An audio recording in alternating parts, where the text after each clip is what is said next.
जैसा कि हमने चैप्टर फर्स्ट में प्रबंध के कुछ बिंदुओं को लिया था, जिसमें प्रबंध की अर्थ, प्रबंध की विशेषता, उद्देश्य और महत्व के बारे में जाना था। आज हम प्रबंध की प्रकृति के बारे में जानने का प्रयास करेंगे। प्रकृति के कुछ बिंदु यहाँ पर दे रखे हैं, जिनको हम क्रम से लेंगे और ये जानेंगे कि ये क्या प्रदर्शित करना चाहते हैं। सबसे पहले प्रबंध बहुविधा के रूप में है। प्रबंध बहुविधा के रूप में कैसे है? बहुविधा का मतलब है कि प्रबंध में बहुत सी शाखाएं शामिल होती हैं, जैसे जैसे वाणिज्य, जैसे विज्ञान, जैसे कला, जैसे कानून। ये सभी शाखाएं इसके अंतर्गत शामिल होती हैं। वैसे तो प्रबंध खुद अपने आप में एक स्वतंत्र शाखा है, लेकिन उसके जो सिद्धांत है, उन सिद्धांतों को लागू करने के लिए इन सभी शाखाओं का होना बहुत ही जरूरी है। इसके अलावा प्रबंध बहुविधा के रूप में इसलिए भी है क्योंकि प्रबंध में बहुत से विषय भी शामिल होते हैं, जैसे जैसे अर्थशास्त्र है। अर्थशास्त्र में क्या होगा? संसाधनों का कैसे बंटवारा करें, उसका पूर्ण उपयोग कैसे करें। इसके अलावा राजनीति शास्त्र तो ये बताएगा कि जो संगठन संरचना है संस्थान की, वो कैसे सुनियोजित हो, उसका समुचित उपयोग कैसे हो, सिद्धांतों को कैसे लागू किया जाए। इसके अलावा जीव विज्ञान और मनोविज्ञान ये बताएंगे कि मानवीय व्यवहार जो एक व्यक्ति दूसरे व्यक्ति के साथ, अधिकारी अधीनस्थों के साथ करते हैं, और मानव की नैतिकता, ईमानदारी, सत्यनिष्ठता इत्यादि के भाव कैसे होने चाहिए, ये जीव विज्ञान और मनोविज्ञान में दिखेगा। तो इस तरह से अर्थशास्त्र, राजनीतिक विज्ञान, जीव विज्ञान, मनोविज्ञान, इन सभी की शाखाओं का सम्मिलित रूप ही प्रबंध के अंतर्गत आता है। इसीलिए प्रबंध को बहुविधा के रूप में माना गया है। इसके बाद में आता है प्रबंध विज्ञान एवं कला के रूप में कैसे है। कुछ लोग मानते हैं कि प्रबंध विज्ञान है, कुछ लोग मानते हैं कि प्रबंध कला है, और कुछ लोग मानते हैं कि प्रबंध विज्ञान और कला दोनों।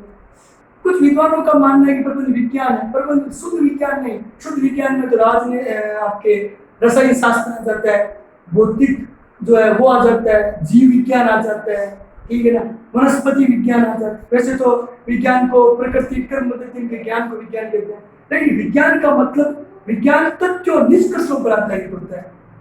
जैसे जैसे कार्बन और ऑक्सीजन का मिश्रण कार्बन डाइऑक्साइड होता है, तो ये तथ्य और निष्कर्षों पर आधारित होता है।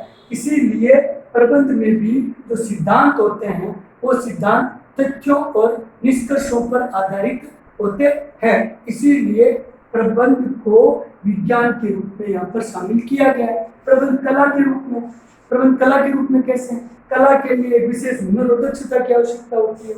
इसीलिए प्रबंध कला के रूप में प्रत्येक प्रबंधकर्ता के अंतर्गत एक विशेष हुनर और दक्षता होती है, तभी वो प्रबंधन का कार्य कर सकता है। जैसे एक चित्रकार, उसमें चित्रकला का गुण है, एक संगीतकार, उसमें संगीत का गुण है ना। इसी प्रकार से कला का होना भी जरूरी है, तभी वो प्रबंधन का काम कर सकता है। इसीलिए प्रबंध विज्ञान और कला दोनों का सम्मिलित स्वरूप है। तथ्य और निष्कर्षों के आधार पर ही सिद्धांतों को लेंगे और इन सिद्धांतों को लागू करने का काम प्रबंधकर्ता अपने विशेष ज्ञान, हुनर, दक्षता का होना कला के रूप में माना गया। इसीलिए प्रबंध विज्ञान और कला दोनों के रूप में बताया गया। फिर प्रबंध पैसे के रूप में, पैसे के रूप में कैसे? पहले हम बात करते थे संयुक्त हिंदू परिवार व्यवसाय चलता था, जिसमें एक ही परिवार के 3 पीढ़ियां काम करती थी। जैसे दादाजी, पिताजी, उसका पुत्र, बड़े सबसे बड़ी आयु का व्यक्ति होता था, वो प्रबंध का काम करता था। लेकिन जरूरी थोड़ी है कि उसको व्यवस्था आती थी, लेकिन फिर भी करता था। क्यों? क्योंकि वे पैसे के रूप में शामिल ही नहीं था। अब धीरे धीरे प्रबंध पैसे के रूप में आने लगे हैं। बहुत सी संस्थाएं प्रबंध को पैसे के रूप में, पाठ्यक्रम के रूप में पढ़ा रही है, सिखा रही है, प्रशिक्षण दे रही है, ताकि एक अच्छा प्रबंधकर्ता बनाया जाए। और फिर वो संस्थाओं में जाकर अपने जो ज्ञान है उसका उपयोग वहाँ करता है और संस्थाओं के विकास का वो कार्य वहाँ पर करता है। इसीलिए प्रबंध पैसे के रूप में। अब पैसे के रूप में नेदरलैंड ने 5 विशेषता बताई। पहली विशेषता ये बताई कि प्रबंध विभिन्न संस्थाओं के द्वारा पाठ्यक्रम के रूप में पढ़ाया जा रहा है। दूसरा ये बताया कि उपाधियों के रूप में प्रबंध पैसे के रूप में जुड़ा है, जैसे बीबीए, जैसे एमबीए वगैरह की जो उपाधि है, मैनेजमेंट की जो उपाधि है, ठीक है ना, डिग्री कहते हैं जिसको इंग्लिश में, तो वो लेकर वो संस्थाओं में क्या कर रहा है, अपना योगदान दे रहा है, प्रबंध का काम कर रहा है। तो उपाधियों के रूप में एक जरूरी नहीं, विशेष उपाधि जरूरी है। कॉमर्स का छात्र जो मैनेजमेंट सब्जेक्ट्स है वो भी प्रबंध का काम कर सकता है। फिर प्रबंध पैसे के रूप में विशेषता में ये विशेषता बताइए, आचार संहिता का होना जरूरी है। प्रबंध में कुछ नियम होते हैं, उन नियमों को प्रत्येक व्यक्ति को पैसे के रूप में जो है लागू किया जाना चाहिए। जैसे डॉक्टर के अंतर्गत भी कुछ नियम आते हैं, डॉक्टरी के नियम, वकील जो वकालत करता है उसके भी कुछ नियम है, उनको फॉलो करता है, उनको मानता है, ठीक है ना। इसीलिए प्रबंध में पैसे के रूप में भी कुछ नियम होते हैं जिनको उन्हें मानना पड़ता है, ठीक है ना। जैसे जैसे आर्थिक रूप से कमजोर वर्गों की वो सहायता करेगा, है ना। हर समय वो व्यक्तियों की सेवा भावना के लिए वो प्रयास करेगा, है, उनसे जुड़ने का प्रयास करेगा। एक वकील वो ये चाहेगा कि एक व्यक्ति जो निर्दोष है उसको न्याय दिलाया जाए। एक चिकित्सक ये चाहेगा कि एक बीमार व्यक्ति है, ऐसा व्यक्ति है, उसको सहायता करके उसको वापस रोगी से निरोगी बनाया जाए। तो ये सभी आचार संहिता में शामिल। सेवा प्रवृत्ति भी होनी चाहिए, प्रत्येक व्यक्ति में सेवा भाव जो है वो शामिल होना चाहिए, निस्वार्थ सेवा भाव है, कार्य के प्रति लगन होनी चाहिए। तो प्रबंध को पैसे के रूप में शामिल करें। ये कुछ विशेषता प्रबंध को पैसे के रूप में बताई गई। फिर प्रबंध की सार्वभौमिकता। भौमिकता का मतलब इस भू जगत में, इस भूपटल पर प्रबंध सभी जगह समान रूप से व्याप्त है।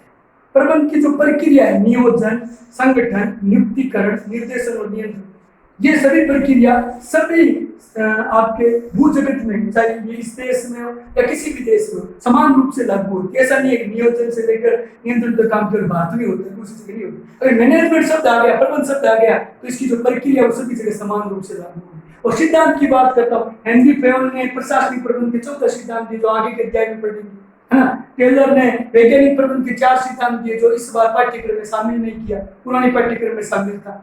तो ये सिद्धांत जो एक व्यक्ति विशेष ने बनाए लेकिन पूरे विश्व में लागू है, इसीलिए प्रबंध को सार्वभौमिकता के रूप में माना गया। क्यों?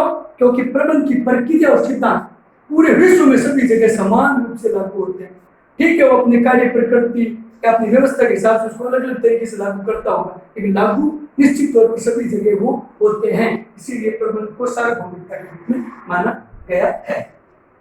अब प्रबंध के कुछ क्रियात्मक क्षेत्र के बारे में जानेंगे। वैसे तो जन उपयोगी है, व्यवसायिक प्रबंध के क्रियात्मक क्षेत्र, नवीन क्रियात्मक क्षेत्र। परीक्षा की दृष्टि से व्यवसायिक प्रबंध के जो क्रियात्मक क्षेत्र है वो सबसे अधिक महत्वपूर्ण है, इसलिए उनके बारे में हम यहाँ पर अभी क्या करेंगे, चर्चा करेंगे। प्रबंध के क्रियात्मक क्षेत्र, पहले तो क्रियात्मक क्षेत्र का मतलब क्या है? क्रियात्मक क्षेत्र का मतलब है कि प्रबंध के अंतर्गत जो शामिल घटक हैं, जो जैसे मानवीय घटक है, जिसमें कर्मचारी है, जिसमें ग्राहक है, जिसमें आपूर्ति करता है, उन सभी की संस्थान के प्रति कुछ इच्छा, आवश्यकता होगी, जिसकी पूर्ति करने के लिए प्रबंध क्या करेगा, प्रयास करेगा। चाहे वो प्रयास छोटे स्तर पर, चाहे वो बड़े स्तर पर है, ठीक है ना। वो प्रयास करके ही सभी की इच्छा और आवश्यकताओं की क्या की जाएगी, पूर्ति की जाएगी, ठीक है ना। तो क्रियात्मक का मतलब कार्य करने से, प्रबंध के द्वारा बहुत से विभागों के माध्यम से जो क्रिया कार्य किया जाएगा, उसी के माध्यम से क्या होगा कि सभी जो आपके बाह्य और आंतरिक घटक है उनकी इच्छा की क्या होगी, पूर्ति होगी। तो इसके अंतर्गत कुछ यहाँ पर बिंदु दिए गए क्रियात्मक क्षेत्र के। तो सबसे पहले उत्पादन प्रबंध के बारे में लेते हैं। क्या है उत्पादन प्रबंध? व्यवसाय के क्रियात्मक क्षेत्र में उत्पादन प्रबंध आता है। इसमें यह बताया गया कि उत्पादन के संबंध में जो योजना बनाई जाती है उस पर नियंत्रण किया जाता है, यानी नियोजन से नियंत्रण तक के कार्य उत्पादन के संबंध में किए जाएंगे, वो उत्पादन प्रबंध, ठीक है ना। जैसे जैसे बाजार में कितनी आवश्यकता है वस्तु की और हमें कितनी पूर्ति करनी है, तो हम उत्पादन उतना ही करेंगे। ऐसा थोड़ी है कि 1000 इकाइयों की जरूरत है और हमने 5000 इकाइयां बना के रख ली है, आपूर्ति कम है और उत्पादन ज्यादा कर रहे हैं, ये भी नहीं। तो उत्पादन प्रबंध में ये देखा जाता है कि वास्तव में बाजार में कितनी आवश्यकता और हम कितनी पूर्ति करेंगे, उसके हिसाब से उत्पादन करेंगे। तो उत्पादन के संबंध में बनाई जाने वाली योजना और नियोजन से लेकर नियंत्रण तक के जो कार्य उत्पादन के संबंध में किए जाएंगे, उत्पादन प्रबंध में आएंगे। फिर है सामग्री प्रबंध, जिसमें यह देखा जाएगा कि कितनी कच्ची सामग्री का उपयोग किया जाए, है ना। ये वही बात है उत्पादन के आधार पर ये कि ज्यादा कच्ची सामग्री हमने लाके रख ली तो हमारा वित्त वेस्ट गया, है ना, अधिक पैसा लग गया, उसका सदुपयोग नहीं हुआ। कच्ची सामग्री ज्यादा रख ली, हमें पूर्ति करनी कम है और वो कच्ची सामग्री पड़ी वेस्ट चली गई। तो हमें यह भी देखना है कि सामग्री प्रबंधन में ये देखा जाए कि वास्तव में कितनी सामग्री की जरूरत है और उसका कितना उपयोग आगे किया जाएगा। सामग्री दो प्रकार की, एक तो रॉ मटेरियल है, एक कच्ची सामग्री, और एक निर्मित सामग्री जो बाजार में उपयोग के लिए लाई जाएगी। तो निर्मित सामग्री पर भी प्रबंधन किया जाना चाहिए कि हमें निर्मित माल कितना बना के रखना, तो सामग्री प्रबंधन में आएगा। विपणन प्रबंधन के अंतर्गत विपणन संबंधी गतिविधियां, जिसमें वस्तु के निर्माण से लेकर वस्तु के विक्रय के बाद तक की प्रक्रिया चलेगी। वस्तु के निर्माण से लेकर वस्तु के बाद तक की प्रक्रिया, जिसमें विक्रय संवर्धन है, विज्ञापन है, ठीक है ना, प्रत्यक्ष वस्तुओं का विक्रय, ये सभी विपणन के अंतर्गत आएंगे। तो हमें ये देखना पड़ेगा कि हमें बाजार में कैसे एनालिसिस करके ग्राहकों को वस्तु उपलब्ध करानी है, हमें विज्ञापन किस स्तर पर करना चाहिए, सस्ता विज्ञापन जैसे होल्डिंग्स बोर्ड लगाकर या अखबारों के माध्यम से निकाल कर या टेलीविजन के माध्यम से देख हमारे बजट के हिसाब से विज्ञापन करके ग्राहकों तक वस्तु कैसे पहुंचाएंगे। तो ये सारा भाग विपणन प्रबंधन में आएगा। विपणन का मतलब मार्केटिंग है, बाजार एनालिसिस करके वस्तु का निर्माण और उसको ग्राहकों तक पहुंचाने की जो प्रक्रिया है वो विपणन प्रबंधन में आएगी। तो इसके लिए भी हमें मैनेजमेंट करना पड़ेगा, विपणन प्रबंधन करना पड़ेगा, कितने व्यक्तियों की आवश्यकता विपणन के लिए होगी है। इसके अलावा वित्त प्रबंधन, वित्त प्रबंधन का मतलब होता है वित्त की प्राप्ति के लिए किए जाने वाले प्रयास। प्रत्येक संस्थान को रोकड़ की आवश्यकता होती है, प्रत्येक संस्थान ये चाहेगा कि रोकड़ की प्राप्ति कैसे की जाए। भाई बहुत से घटक है, बैंक हैं, सेठ साहूकार है, बहुत सी वित्तीय संस्थाएं हैं जो हमें क्या देती है, ऋण देती है। तो हमें ये देखना है कि सस्ते दर पर ऋण हम कैसे प्राप्त कर सकें, सस्ते दर पर ऋण की प्राप्ति कैसे हो, ठीक है ना। ऐसे कौन से क्षेत्र जहाँ से हम सस्ते दर पर ऋण की प्राप्ति कर सकते हैं ताकि हमारा प्रतिफल ज्यादा न हो और उसका हम ऋण का समुचित उपयोग करें। तो वित्त की प्राप्ति कैसे होगी, कहाँ से की जाएगी, किस स्तर पर की जाएगी, तो वो वित्त प्रबंधन के अंतर्गत शामिल है। फिर बात आती है सेवा वर्गीय प्रबंधन। सेवा वर्गीय प्रबंधन में होता है एक संस्थान में कितने कर्मचारियों की जरूरत है, किस प्रकार से कर्मचारियों की पूर्ति की जाएगी। सेवा वर्गीय के अंतर्गत कर्मचारियों से आवेदन लेना, कर्मचारियों की भर्ती करना, ठीक है ना, कर्मचारियों की नियुक्तियां करना, है ना, उनको पदों पर स्थापित करना, फिर उनका वेतनमान तय करना, फिर उनके जो भत्ते वगैरह वो तय करना, ये सारी प्रक्रिया सेवा वर्गीय प्रबंधन के अंतर्गत ली जाएगी। तो सेवा वर्गीय प्रबंधन में क्या देखा जाएगा कि एक संस्थान में कितने कर्मचारियों की जरूरत है, पहले तो उसका एनालिसिस करो, फिर उसके हिसाब से भर्ती निकालो और उसके हिसाब से योग्य व्यक्तियों को लो। तो ये सभी सेवा वर्गीय प्रबंधन में आएगा। कार्यालय प्रबंधन में क्या आता है, कार्यालय प्रबंधन में आता है कि कार्यालय के संबंध में, ठीक है ना, फिर किसी भी संस्थान के आत्मा कार्यालय, कोई भी बाह्य व्यक्ति सूचना प्राप्ति के लिए कहाँ जाएगा, कार्यालय में जाएगा। कोई भी पत्र व्यवहार अगर किया जाएगा तो कहाँ से किया जाएगा, कार्यालय से किया जाएगा। तो कार्यालय प्रबंधन में ये देखा जाता है कि सूचनाओं की प्राप्ति कैसे की जाए, सूचनाओं को प्रेषित कैसे करवाएंगे, है ना। इसके अलावा कार्यालय प्रबंधन में ये देखा जाता है कि हम पत्र व्यवहार के माध्यम से दूसरों को संस्थान की जानकारी कैसे दे सकते हैं, बाहर से आने वाले जो व्यक्ति हैं उनको हम जानकारी कैसे देंगे, ये सारा कार्यालय प्रबंधन में आएगा।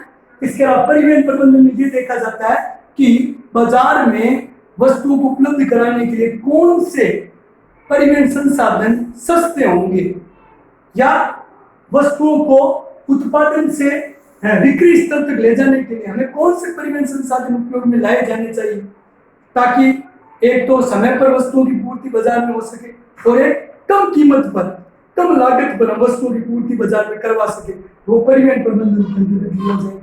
इसके अलावा निर्यात आयात प्रबंधन, इसके बाद लास्ट टॉपिक होगा, ठीक है ना, सेकंड लास्ट टॉपिक है निर्यात आयात प्रबंधन। निर्यात आयात प्रबंधन के अंतर्गत ये देखा जाता है कि वस्तुओं के निर्यात यानी एक देश से दूसरे देश को या एक क्षेत्र से दूसरे क्षेत्र में वस्तुओं को भेजना देना, जहाँ वस्तुओं की आवश्यकता है वहां पर वस्तुओं को उपलब्ध कराना, और जहाँ जैसे एक देश दूसरे देश में हमारे द्वारा अधिक वस्तुएं उत्पादित हो रही है तो हम दूसरे देश की आवश्यकता की पूर्ति के लिए भेजते हैं, और हमारे को भी अधिक वस्तुओं की आवश्यकता होती है लेकिन हमारे यहाँ पर उत्पादन कम हो रहा है, हम दूसरे देश वस्तु मंगाते हैं। जैसे पेट्रोलियम पदार्थ आपको पता है भारत में खपत बहुत ज्यादा है, भारत में क्या सभी जगह खपत ज्यादा है लेकिन यहाँ पर उत्पादन उतना नहीं हो रहा है। राजस्थान के जो बाड़मेर क्षेत्र है, बेल्ट क्षेत्र है, वहां पर अभी रिफाइनरी से उत्पादन हो रहा है, ठीक है ना, लेकिन फिर भी अधिक उत्पादन हम कर नहीं पा रहे हैं, लेकिन जबकि उपयोग वहां पर क्या हो रहा है, ज्यादा उपयोग हो रहा है, तो हम क्या करते हैं दूसरे देशों से वस्तु क्या कर रहे हैं मंगवाते हैं। पेट्रोलियम जो आपकी क्रूड ऑयल है हम दूसरे देशों से मंगवाते हैं, जो खाड़ी देश है, वेनेजुएला है, ठीक है ना, सीरिया है, सॉरी आपके अफगानिस्तान है, ठीक है ना, जो ईरान इराक वगैरह जो बेल्ट है आपके वहां से हम मंगवाते हैं। आयात निर्यात प्रबंधन में हमें करना पड़ेगा, कितना निर्यात करेंगे, कितना आयात करेंगे। लेखाक्रम प्रबंधन के अंतर्गत ये देखा जाता है कि एक संस्थान समस्त जो खर्चे हैं या समस्त आय है उनको एक लेखे के अंतर्गत व्यवस्थित रूप से रखता है, ठीक है ना। केस बुक यानी रोकड़ प्रबंधन, कितनी हमने रोकड़ी प्राप्ति की, कितना रोकड़ का भुगतान किया, कितना खर्च हुआ, है ना, कितना हमने आय प्राप्त की, कितना हमारा व्यय हुआ, उन सभी को व्यवस्थित रूप से लेखाक्रम में रखते हैं। तो उसके लिए जो कार्य किया जाता है वो लेखाक्रम प्रबंधन के अंतर्गत आता है। अब इसके बाद में हमारा नेक्स्ट जो पार्ट आएगा वो हम अगले वीडियो के अंदर बताएंगे।